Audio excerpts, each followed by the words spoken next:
Shalom, giving all praises and all glory unto Yahweh, Bahashem Yahweh Shai, Bahashem HaKadosh.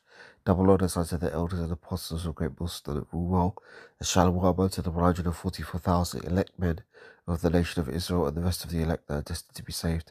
I am the brother Kalab from the GMSU Carolina Forecasters Camp, coming back at you with another lesson to edify those which I spoke of. So in this lesson, I'm going to show this video here where it shows this white police officer, where we know that they're not really white, they're really Edomites.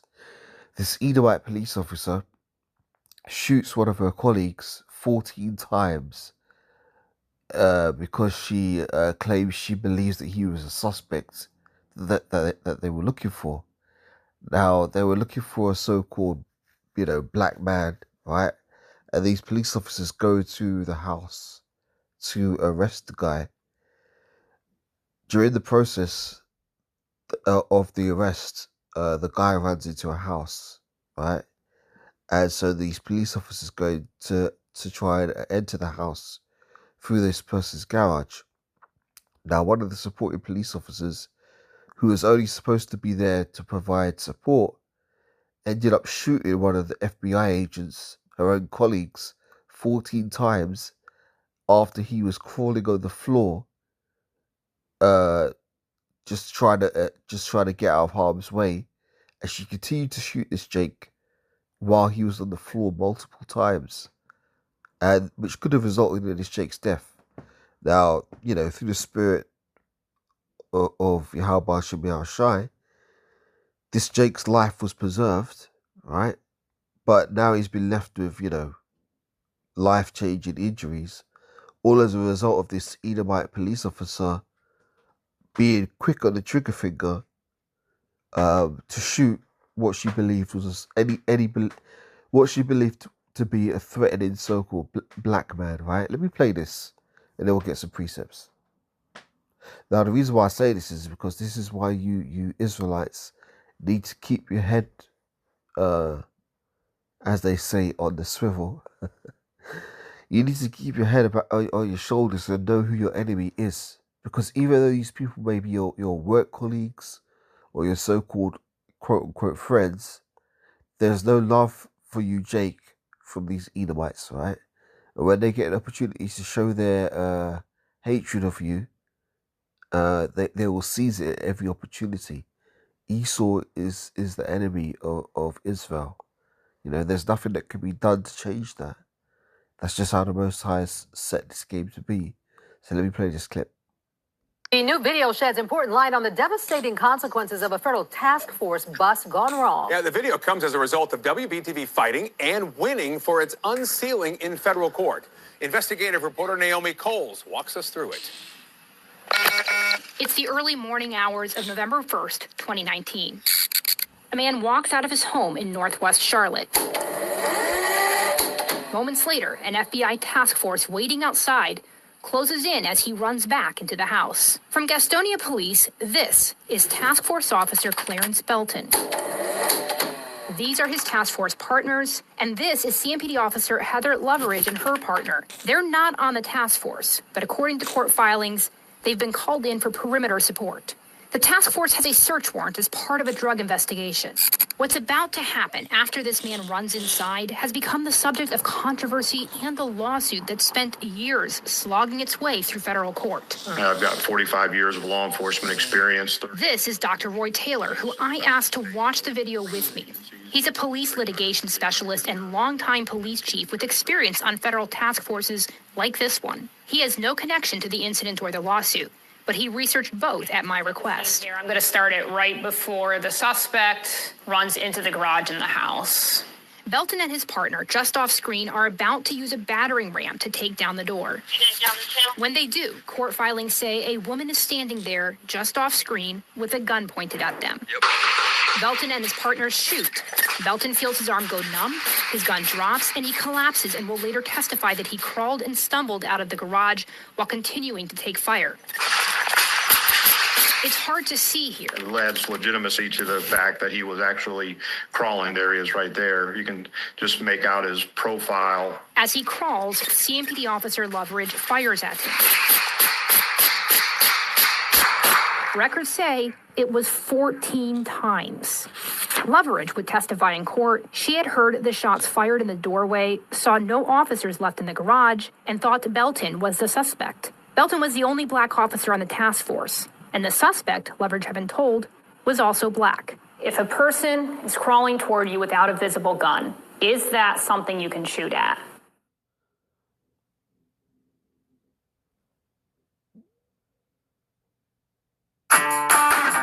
It's lucky for these adverts, they just pop up. Visible gun. Is that something you can shoot at? Absolutely not. Irrelevant that it's a police officer. It wouldn't matter if it was the suspect or the woman that pulled the gun or an innocent person in the house. There's no justification for firing that weapon.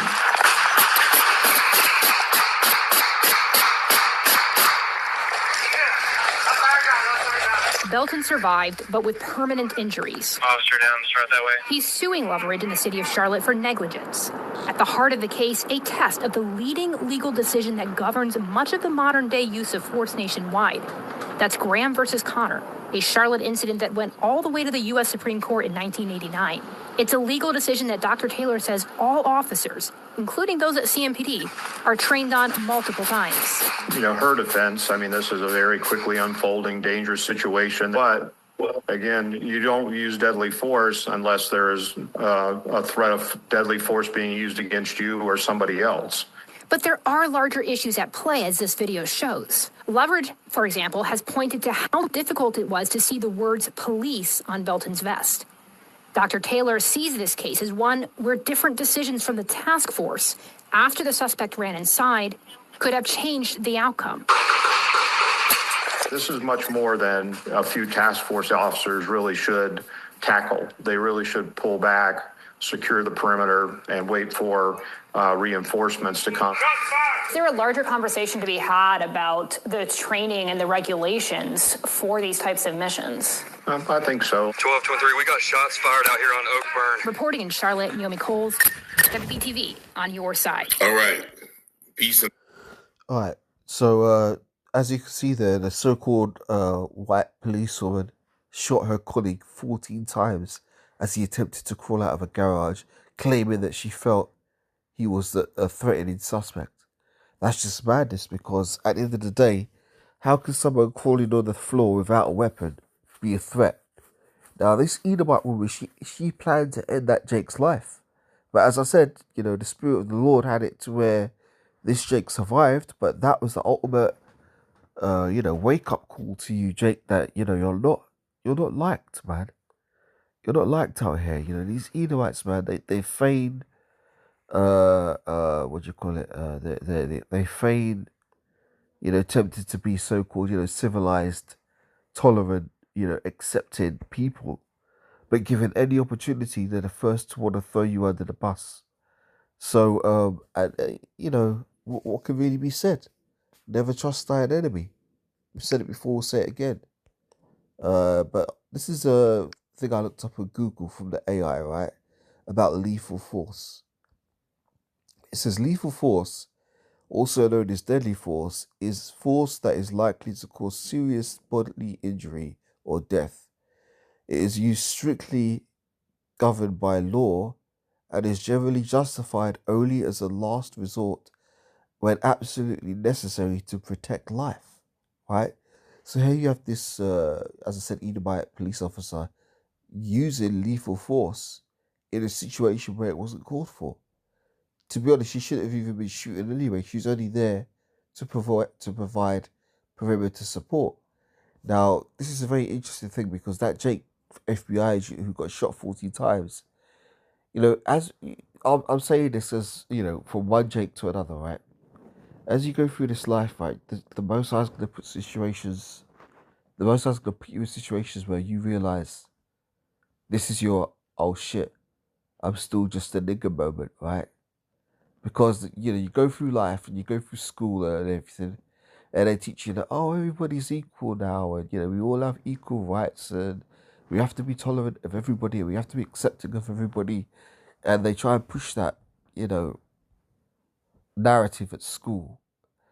And, when you turn on the TV, they're trying to push that narrative again, right?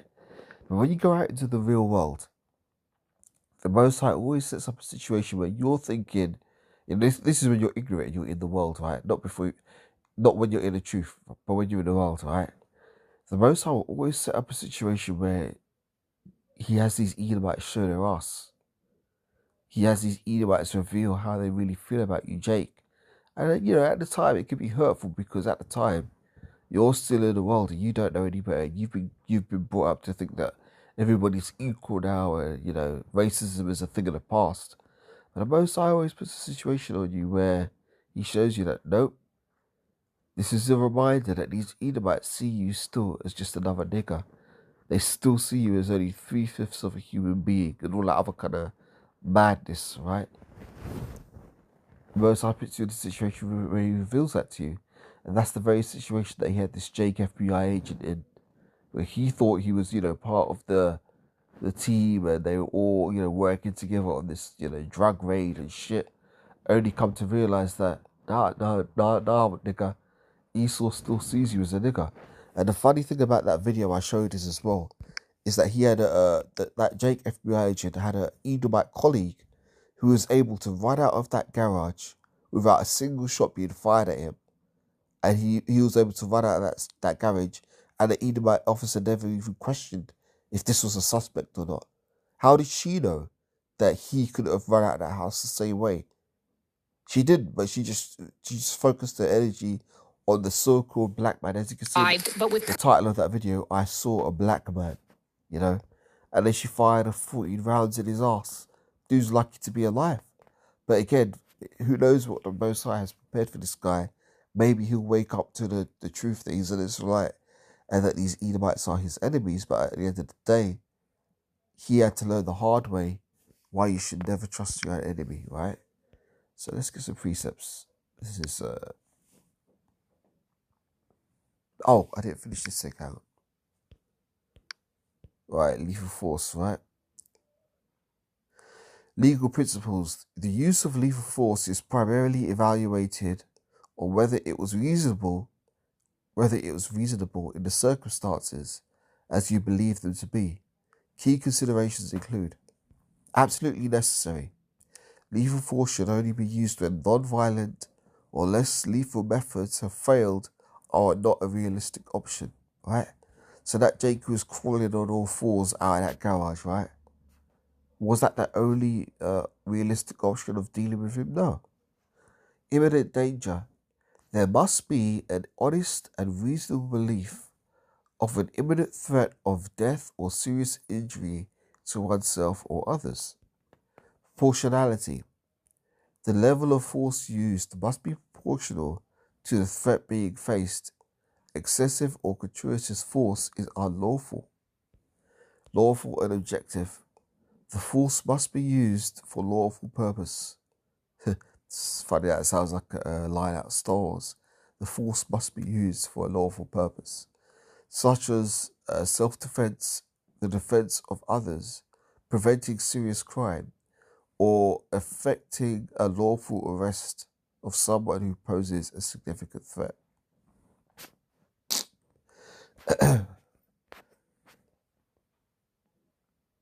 Police officers may use lethal force, but it is a decision that with serious legal and ethical ramifications. The European Court of Human Rights, which applies in the UK, holds that the deprivation of life by state agents is a violation of the rights to life, Article 2, unless it is absolutely necessary for specific limited purposes such as defending any person from unlawful violence, posing a real and imminent risk of life, effecting a lawful arrest or preventing the escape of a person lawfully detained where they pose significant threat of serious harm or death, quelling a riot or insurrection. Officers are expected to use minimum force necessary and receive special training for situations where firearms are authorized. Yeah, so what was this Edomite woman doing, man? This so-called Edomite officer, what's she doing? Some madness, man. But it's the spirit of the Lord that made her do that, because that enmity between Esau and Jacob is still here even to this day. Even to this day. Where are we at? This is Sirach 12 and 10. Never trust thine enemy, for like as iron rusteth, so is his wickedness. Though he humbleth himself and go crouching, yet take good heed, and beware of him, and thou shalt be unto him as if thou hadst wiped a looking glass, and thou shalt know that his rust hath not altogether been wiped away. Set him not by thee, lest when he have overthrown thee, he stand up in thy place. Neither let him sit at thy right hand, lest he seek to take thy seat. And thou at the last remember my words, and be pricked therewith. Who will pity a charmer that is bitten with a serpent, or any such as come nigh wild beasts? So one that goeth to a sinner and is defiled with him in his sins, who will pity? For a while he will abide with thee, but if thou begin to fall, he will not tarry. Yeah, so that FBI agent, he'd spent his years working, on the force, working his way up to the role of FBI, agent, right? And he thought that he was, that the Edomites were abiding with him, right? And the scripture says here, for a while he will abide with thee, but if thou begin to fall, he will not tarry. Yeah, so he spent his years working on the force, thinking that, yeah, these Edomites, they're cool people, they're all right, they're all right, they don't mean no harm. Only to realize that, as soon as he begins to fall, the Edomite won't tarry, man. The Edomite will be quick to pull the trigger on his ass 14 times, to the point where the guy should really be in the spiritual realm. But as I said, the Spirit of the Lord has kept him alive for whatever reason. Maybe this Jake will wake up now and start to find this truth and take it more seriously. That would be a blessed thing. But who knows? The Most High is raising up who is raising up. And the elect, they're gonna find this truth no matter what, whether this Jake is a member of the elect or not. Remains to be seen. But at the end of the day, he's had his nigger moment. He's had his oh shit, I'm still a nigger moment. And he's more aware now of how these Edomites behave and think about you, as an Israelite. Where was I? For a while, this is Sirach 12 and 13. For a while he will abide with thee, but if thou begin to fall, he will not tarry. An enemy speaketh sweetly with his lips, but in his heart he imagineth how to throw thee into a pit. He will weep with his eyes, but if he findeth opportunity, he will not be satisfied with blood. If adversity come upon thee, thou shalt find him there first, and though he pretend to help thee, yet shall he undermine thee. Yes, so that police officer who, was supposed to be there to provide perimeter support, she was supposed to be there to help him, but at the end of the day, she only ended up undermining him by trying to destroy his ass. Verse 18, he will shake his head and clap with his hands and whisper much and change his countenance.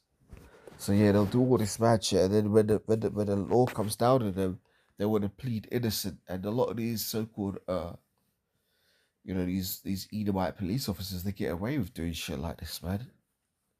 And Jake is the one that has to suffer. But again, that goes back into the curses that we're under in Deuteronomy, the 28th chapter. What we're experiencing in this life is those curses playing out in real time, falling upon us. Let's get this one.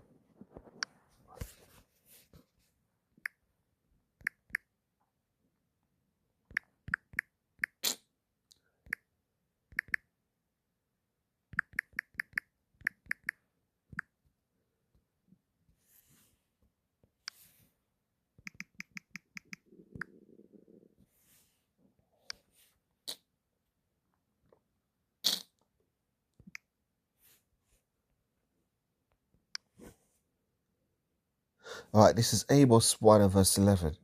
Thus saith the Lord Yahweh, for 3 transgressions of Edom, and for 4, I will not turn away the punishment thereof, because he did pursue his brother with the sword, and did cast off all pity, and his anger did tear perpetually, and he kept his wrath forever. Read this again. Amos 1 and verse 11. Actually, let me read up from verse 9. Amos 1 and verse 9. Thus saith Yahweh, thus saith the Lord Yahweh, for 3 transgressions of Tyrus, and for 4, I will not turn away the punishment thereof, because they delivered up the whole captivity of Edom, and remembered not the brotherly covenant. But I will send a fire on the wall of Tyrus, which shall devour in the places thereof. Thus saith the Lord Yahweh, for 3 transgressions of Edom, and for 4, I will not turn away the punishment thereof, because he did pursue his brother with the sword, and did cast off all pity, and his anger did tear perpetually, and he kept his wrath forever. But I will send a fire upon Timon, which shall devour the places of Bozrah. Yep. So, going back to Genesis 27.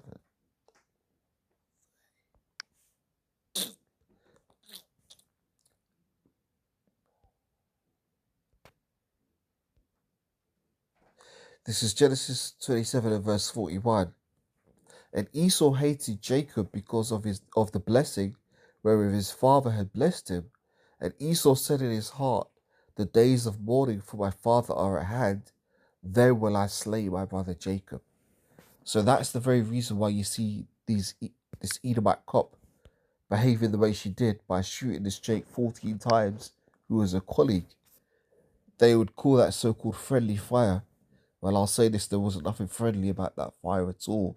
Those were shots coming from a spiritual enemy who is ordained to this condemnation, as they say. That's the role that the Most High has allotted these Edomites to play out. So you, Jake, can't be surprised when they do these things. Because as I said, you need to take your head out of the sand and realize that although you may have to, work with these Edomites on the job, or, whatever you may have to do, right? Never trust thine enemy. As I read in Sirach 12 and 10, never trust thine enemy, because as iron rusteth, so is their wickedness. So at any given opportunity, these Edomites can switch it up and show their true colours. And as we're approaching closer to the time of Yahweh's return, this devil's being revealed more and more for who they actually are. So yeah, that's the lesson. With that, Lord willing, I hope it was edifying. So I want to give all praises, honor and glory unto Yahweh, Bahashem Yahushai, Bahashem Rakakodash, double honors unto the elders and apostles of great millstone of all well, and shalom unto the 144,000 elect men of the nation of Israel and the rest of the elect that are destined to be saved. And I'll catch you on the next lesson, Lord willing. Shalom for now.